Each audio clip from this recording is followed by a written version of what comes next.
Hello, sci-fi adventurers. This is Sonia here with the Sci-Fi Adventures channel, and I have more of Time Tracks. We are continuing on in Chapter 3, The Intruder, so I'm just going to go ahead and start. Sophia stared wide-eyed at the empty space where the intruder had been standing just seconds before and shook her head in astonishment. Although she had no idea how the time bandit had seemed to vanish into thin air, she was greatly relieved to see him gone. She was also rattled enough that as she took a shaky step forward, she nearly stumbled into TC, who was still standing in front of her. Thankfully, TC turned around and caught hold of her arm just in time to steady her before she fell.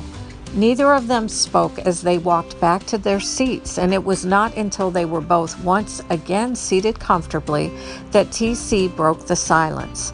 "Are you okay, Miss Sophia? I do sincerely apologize for the time bandit's intrusion, miss." Still recovering, Sophia paused and took a deep breath before answering. "Yes, TC, I'm okay. I'm actually relieved to have my first meeting with the time bandit over with, although I will say I've never encountered anyone that scary before." TC nodded soberly. "I sure can understand that, Miss Sophia, and for what it is worth, I think you handled yourself exceedingly well." Sophia was not sure if it was TC's compliment or just that her strength was returning, but whatever the reason, she felt a sudden surge of renewed energy and sat up straighter in her seat. "You really think so, TC? That means a lot to me, and I just want to reassure you that I really do understand how important the rift locator is." As soon as she had mentioned the device, Sophia's heart skipped a beat. What if it had fallen out of her jacket? She quickly checked the jacket's front pockets and let out a sigh of relief as her fingers made contact with the antenna end of the device. Not wanting to take any chances, she retrieved it right away and set it down as though it were made of spun glass to rest once again on the built-in table between their seats. TC glanced briefly at the device before answering her. "Why, yes, Miss Sophia, there's no doubt in my mind at all that you're the right person to hold on to it." Sophia's eyes widened as she struggled to fully believe it, until finally she decided if TC believed she should be the one to be in charge of the device, she simply had to trust that it must be so. However, this did not stop her from wishing fervently that the time bandit never again pay them a visit. Sophia was eager to ask TC if he thought the time bandit might pay them another visit anytime soon, but she hesitated when she saw him pull out his gold watch and look at it intently. The sight of TC's watch made Sophia smile in spite of herself.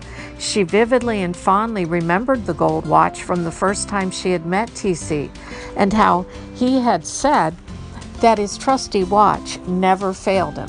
Sophia became curious as to why TC was checking his watch now, especially since there seemed to be a new sense of urgency coming from him. In fact, TC had become fully absorbed in making adjustments to the many knobs and levers on the train's control panel. Sophia did not want to disturb his concentration, and so she contented herself instead with looking out the window of the cab, something she had not done since the time bandit had first appeared on the train. What she saw made her catch her breath.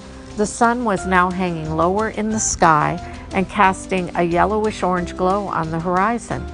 As she continued to watch the sunset, Sophia had the sudden impulse, just as TC had done only a few moments earlier, to check her wristwatch. Okay, and I think I will stop right there. My time is kind of limited in the way I do these videos, but I'm really glad you could join me. I hope you're enjoying the story, and I look forward to being back with you with the conclusion of Chapter 3 very soon. Until then, I hope you all have a great day. This is Sonia with Sci-Fi Adventures, signing off for now.